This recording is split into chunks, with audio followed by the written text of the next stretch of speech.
لا د تیز روانه د مغلب ملتم تاریخ جمیز دی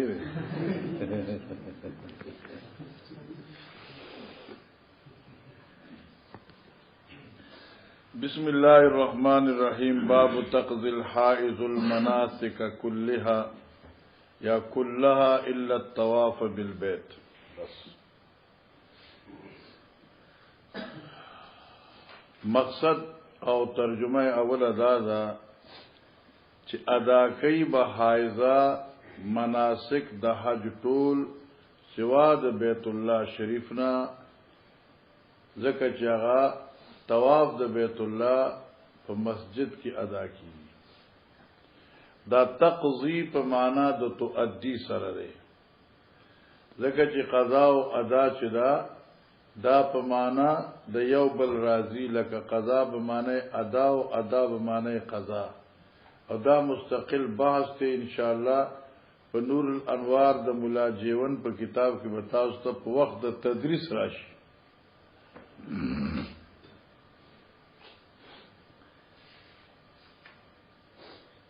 وجد ایراد د دې باب د امام بخاری په دې مقام کې صدا. بعض علما ذکر کوي چې مقصد د امام بخاری دا دی چې حایضه چې کله احرام اتړي نو کل افعال و مناسک د حج ادا کول شي، معنا میدان عرفه، مزدلفه او منا دې تمام مشاهدو کې حضور حاضری ورکول شي. البته په خوا په زمانه کې صفاد مروه سایم کول شي، خو الیوم نه، بالکل جمعات کې داخل شو او صفونه تړل کېږي او باقاعده د صفونو لیکي پکې چول شي دي. او تاسو خدای نن امداد الله مصیبن اوس روان زما خارج جده کې وکوشي ماشاء الله پر ماس پخین روان شو. اوس ګران ده کې مکه ته رسیدلی او مناظر ګوري عجیب عجیب. تاسو دلته کې نه تاسو په دې ځان خلاص کړئ، بس هفته پس څوک مردان ته لاړ شي، څوک کوار ته لاړ شي، لکه عمرې ته لاړ شي، خدای بندګانو څخه کوم زیات تلو دي. نو خیر به هر حال علما کرام او صلحای امت نو دی وخت کې د صفا مروه سعی نشي کېده، ځکه چې هغه په مسجد دی، باقاعده د صفوفو هغه لکیر پکې چولې شوی دي.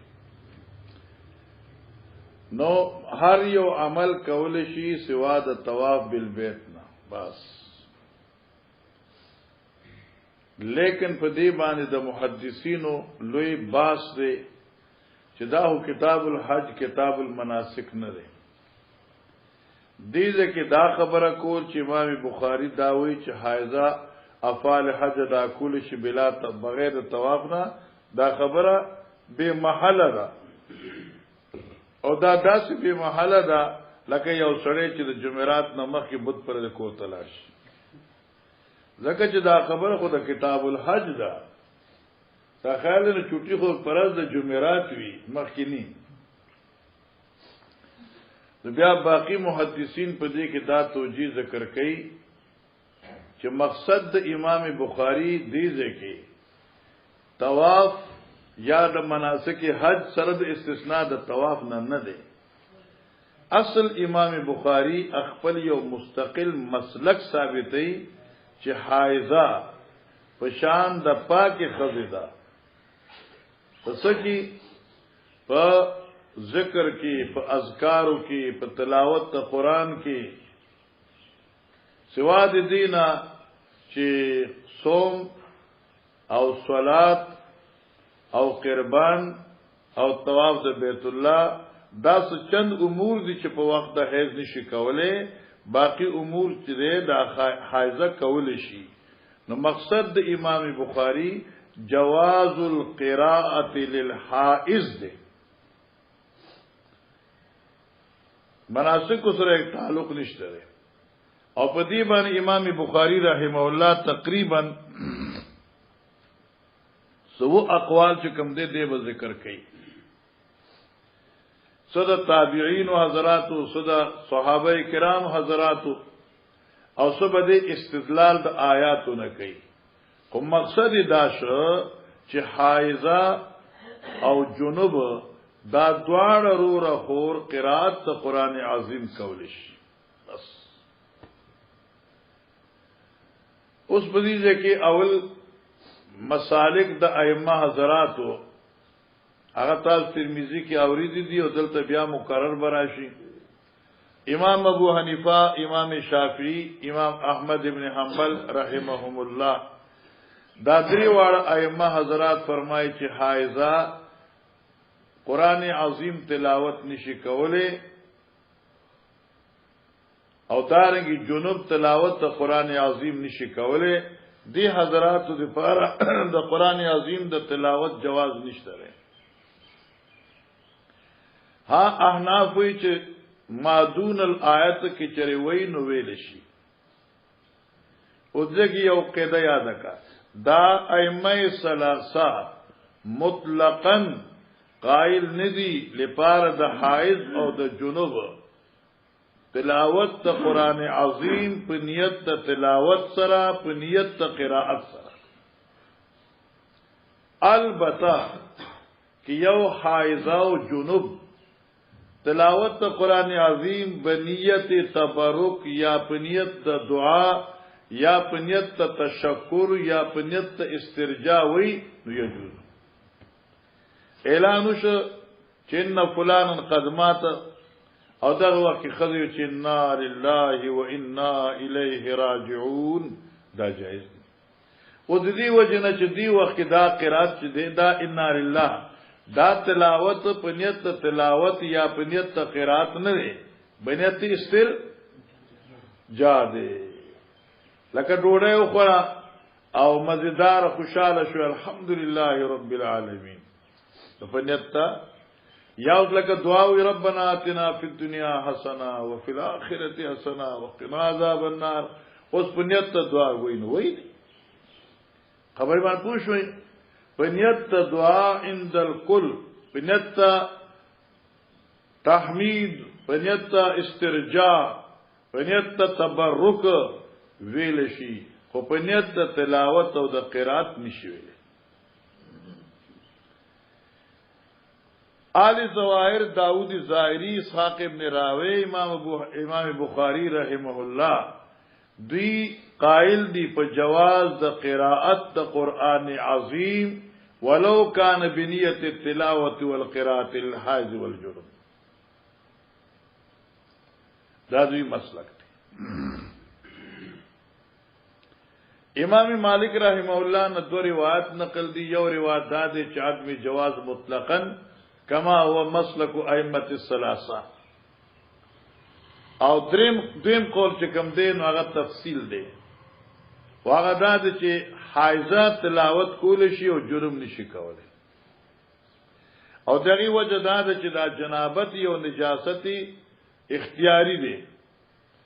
د دې ازاله ستاسو په اختیار کې ده او د دې وجدان هم ستاسو په اختیار کې ده. ټول چوټي کې نو ستاسو په اختیار کې ده کنه ونه شوي او چې کله فارغ شي نو کې ته غسل کوي نو ستاسو په اختیار کې ده چې غسل کوي ته پاکيږي په ورال چې حیض دی نو د دې نه ابتدا ستاسو په اختیار کې ده او نه منتها ستاسو په اختیار کې ده. هغه شروع کیږم د خذ په اختیار سره مزکی عجز ولاړی ناصافه کار خراب شي او دغه امساک چې کوم دی نو هم بلا اختیار وي دغه کې څه اختیار نشته لري. نو لہذا امام مالک فرمایي حائضه چې کوم دی نو تلاوت کول شي او جنوب نشي کولای. په دې باندې امام بخاری رحم الله چې کوم اقوال پیش کړی دي نو موږ به دغه یو قول جواب ورکو. ورن سبا ما تاسو ته وی چې ډیر خلک چې دی وې د امام بخاری نه لوی څوک دی.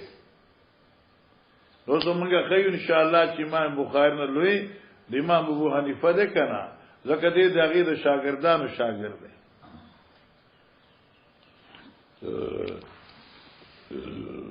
عامر شعبی د امام بخاری استادانو کې دی. ٹھیک شو کنه او هغه سو کوئی د امام ابو حنیفه شاګرد دی خو اولاده جغم د امام ابو حنیفه استاد دی عامر شعبی. بیا د عامر شعبی لاندې دوه واسطې دي او دغه نه کته بیا امام بخاری راځي. امام بخاری تلمیذ من تلاميذ الشيخ ابو حنیفه رحمه الله. اوله خبره خود درجات نه ده صدا د دلایل ده. باب تقضي الحائض المناسك كلها الا الطواف البيت. مقصد ده حدیث باب څه شو؟ امام بخاری مقصد جواز قراءة القرآن للجنوب والحائض. اس دلیل نمبر 1 وقال ابراهيم لا باس ان تقرا الايه. بس ابراهيم نخعي رحم الله وی پروانشته کوللی دا جنوب او دا حائضه آیت قرآن عظیم. معلومه شو ابراهيم نحوی مسلک دی چې حائضه قرآن ویل شي تلاوت کول شي. دغه دو جواب یاد کا. یو جواب دا دی چې ابراهيم نخعی رحم الله دے تابعی دے و امام ابو حنیفہ تابعی دے. ته یو تابعی قول په مقابله د تابعی په استدلال او په حجت کې نشي پیش کوله ځکه هم رجال و نحنو رجال. دیمه خبره یاد کا چې دا قول د ابراهیم نخعی رحم الله محتمل دی د احتمالات عدیده او کثیره. چې دی وی لا باسا ان تقرا الایا نو الله باسکی پروا نشته چې داوللی یو آیت بطور د دعا بطور د ذکر بطور د تلاوت دې کې دام دی چې تلاوت او دې کې دا دی چې دعا او دې کې دا دی چې ذکر. اذا جاءت الاحتمال نو ذهبت الاستدلال. ٹھیک شو کنه نو باطل شي ان لار شي. لہذا دا قول امام ابو حنیفه باندې حجت نشي کېدی. دویم به منګ رستو وایو چې دا قول د ابراهیم نخعی چې کوم دی منګ وایو خاصه خبره رد نکو. منګ وایو چې مقصد د ابراهیم نخعی جواز د آیت علی نیت تلاوت نه علی نیت استبراک علی نیت الدعاء وغیر ذالک. ولی دین پارتی د حدیث نه مخالفت را نشی. دویم قول ولم يرى ابن عباس بالقراءة الجنوب باسا. ولم يرى او ندلی دلی یعنی پروانه ده گنلی ابن عباس ولستلو ده قرآن لپاد جنابت لپاد جنوب.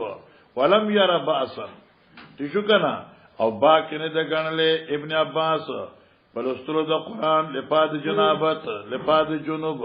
او سوال دا دے هم د کمزه ډر دي چرته نخیږي باب د حیزو نو جنوب از کو جامد.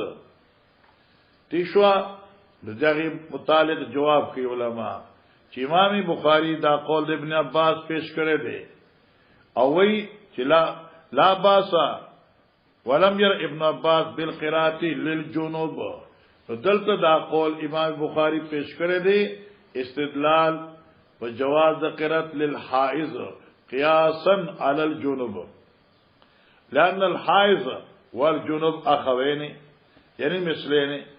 تو دلتا کی امام بخاری مقصد اثبات تلاوت د قرات د حائض دی پاره دی او هغه لپاره دې څنګه د ابن عباس قول نه ملاوي ده په جنوب باندې قیاس کا چې ابن عباس جنوب لستی شي نو حائض هم د قشان لستی شي. نو اثبات د جواز د قرات ته حائضی او کا قیاسا علی الجنوب. من دغه دو جواب وکړو. یو جواب دا چې قیاس ته حیض په جنابت باندې قیاس مال فارق دی ځکه چې بین الحیض اول جنابت فرق دی ځکه چې الحیض نجاسه حقیقیه اول جنابت نجاسه حکمیه. نو نجاست حقیقی قیاس په نجاست ته حکمی نشي کېده لہذا دا قیاس مستا باطل دی. دویم قول او دویم جواب دادی چې علامہ ابن المنذر وی چې امام ابن عباس چې وی لم یرا ابن عباس بالقراءه للجنوب باسن مراد د قراتنا تلاوت نه دی بلکې قراءت الاوراد دی.